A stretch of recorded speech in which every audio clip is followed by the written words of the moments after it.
যে সব জায়গায় উন্নতি করলে আপনাদের মনে জায়গা নেওয়া যাবে। আমরা যারা এমপি আছি তারা হয়তো আর কিছুদিন পরে এমপি নাও থাকতে পারে, কিন্তু আমাদের কাজ হলো আপনাদের হৃদয়ে বসবাস করা, পাখি জীবন মৃত্যুর আগ পর্যন্ত যাতে সম্মানের সাথে পৃথিবী থেকে বিদায় নিতে পারি, এইটাই আমাদের সকলের ইচ্ছা।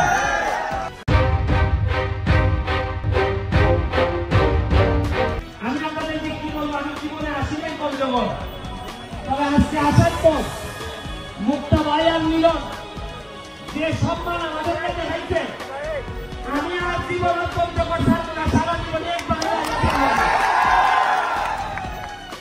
আর যদি মুক্তা ভাইয়ের আগে আমি মন্ত্রী হই, তাহলে আমি প্রথমবার আইয়া এখানে আপনারা যা চাইবেন তাই দিয়া দেবো।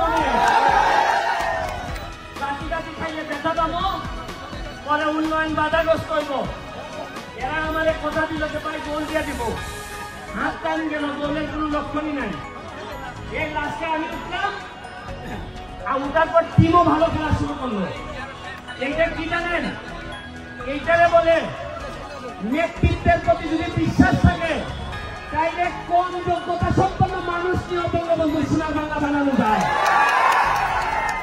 সবচেয়ে ভালো জিনিস কি জানেন, আগে একটা ফুটবল খেলা হইলে 2 জন চেয়ারম্যান মাস্টার, এখন কত উন্নত হয়েছে।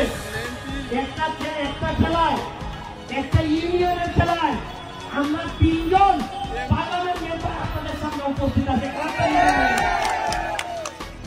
আজকে আমি এত দূর আসছি, আপনারা আবার হাত তোলা বলেন যে পড়াশোনা করবেন কিনা বলেন, মাদক থেকে দূরে থাকবেন কিনা বলেন আপনারা।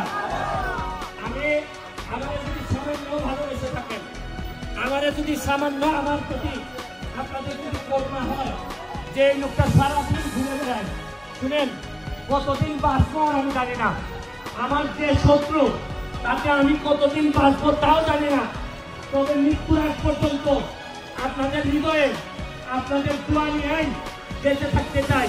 আর আমরা এখানে যারা আছি তারা কথা দিচ্ছি, এমপি শপথ নেওয়ার পর যে জন্মস্থান হয় সে বাংলা বাংলা হোক, তেঁতুলিয়া হোক, পঞ্চগড় হোক, সৈয়দপুর হোক, যে জন্মস্থান আমরা পাইছি, রিজাইন করার আগে অথবা এমপি থেকে যাওয়ার আগে এর চেয়ে ভালো জন্মস্থান আমরা রেখে যেতে চাই। এটা আমাদের শপথ, এটা আমরা অবশ্যই পালন করতে হবে। আপনাদেরকে একটা কথা বলে শুনেন, আমি এখানে আইসি আমার কি লাভ হয়?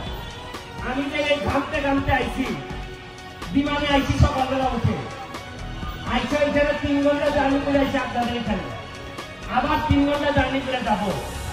আমার প্লেয়ার গুলো এখন রওনা দিবে 15 ঘন্টা লাগবে আমাদের হবিগঞ্জ থেকে। কি জন্য আসি জানেন, আমি এমপি হয়ে তো আর এখানে তো আমার কোনো কাজ নাই, আমার এলাকা ছেড়ে আপনাদের এলাকায় আসছি। আমার এলাকার মানুষ জিজ্ঞেস করে যে তুমি যে চলে গেলা বাংলা বাংলা, আমাদেরকে কে দেখবে? আমার এলাকার মানুষকে বুঝাইছি যে আরে আমি গেলে তো শুধু আমার এলাকার মানুষের উন্নতি হবে, আর আমি যদি বাংলা বাংলা যাই, তোমরা যদি আমার